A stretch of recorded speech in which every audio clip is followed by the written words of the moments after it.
بسم الله الرحمن الرحيم. القارعة ما القارعة وما أدريك ما القارعة وما أدراك ما القارعة يوم يكون الناس كالفراش المبثوث وتكون الجبال كالعهن المنفوش فأما من ثقلت موازينه فهو في عيشة راضية وأما من خفت موازينه فأمه هاوية وما أدريك ما هي وما أدراك ما هي نار حامية. بسم الله الرحمن الرحيم. ويل لكل همزة لمزة الذي جمع مالا وعدده يحسب أن ماله أخلده كلا لينبذن في الحطمة وما أدريك ما الحطمة وما أدراك ما الحطمة نار الله الموقدة التي تطلع على الأفئدة إنها عليهم موصدة إنها عليهم مؤصدة في عمد ممددة في عمد ممددة مسد. بسم الله الرحمن الرحيم. قل هو الله أحد الله الصمد لم يلد ولم يولد ولم يكن له كفوا أحد ولم يكن له كفوا أحد. بسم الله الرحمن الرحيم.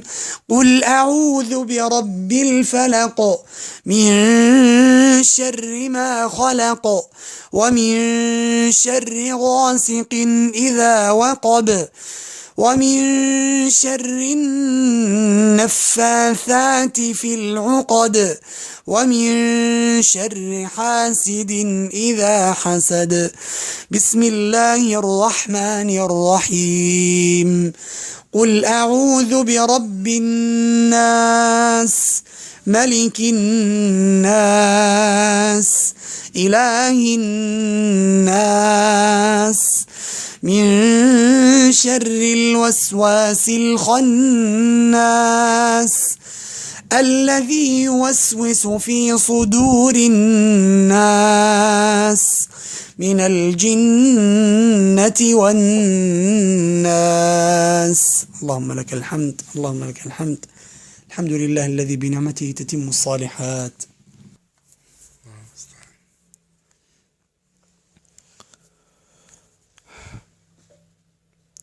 بسم الله والحمد لله والصلاة والسلام على نبينا محمد وعلى آله وصحبه وسلم تسليما كثيرا. قل لي في الآخر.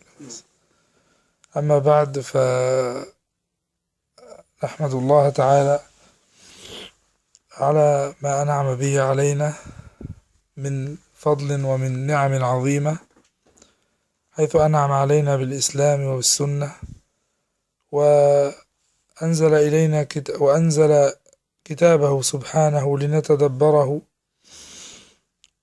ونعمل به، ونسأل الله عز وجل أن يقيمنا على الإسلام والسنة وتدبر كتابه والعمل به، آمين.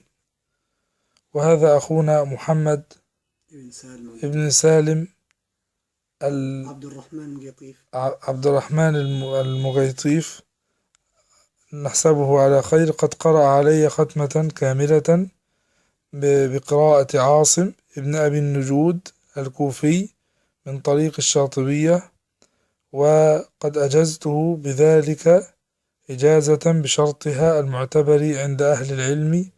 أسأل الله عز وجل بأسمائه وصفاته أن ينفع به الإسلام والمسلمين، وأن يثبتنا وإياه والمسلمين على الإسلام والسنة، آمين. وكان ذلك في ليلة الأربعاء الموافق 29 من جمادى الأولى لعام 37 بعد 400 والألف. نسأل الله أن يوفقنا وإياكم لما يحب ويرضى. وسجله أبو عبد الله صابر بن عادل بن صابر المصري. والسلام عليكم ورحمة الله وبركاته. جزاكم الله خيرا، نفع الله بكم. أسأل الله عز وجل أن يجعلنا ممن يتلو هذا الكتاب حق تلاوته، ويجعلنا من العاملين به على فهم سلف الأمة المنهج السلف الصالح. أسأل الله عز وجل أن يثيبك ويجزيك عنا خير الجزاء شيخنا الفاضل.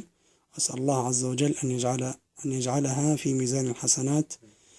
وأسأل الله عز وجل أن يغفر لنا ولوالدينا ولوالدي والدينا ولمن له حق علينا ولمشايخنا وعلمائنا، إنه ولي ذلك والقادر عليه. كانت هذه الختمة بفضل الله في منزل شيخنا جزاه الله خيرا في هذه الليلة. نسأل الله عز وجل أن يجعلها ليلة مباركة، ووفقنا الله وإياكم لكل خير. والسلام عليكم ورحمة الله وبركاته.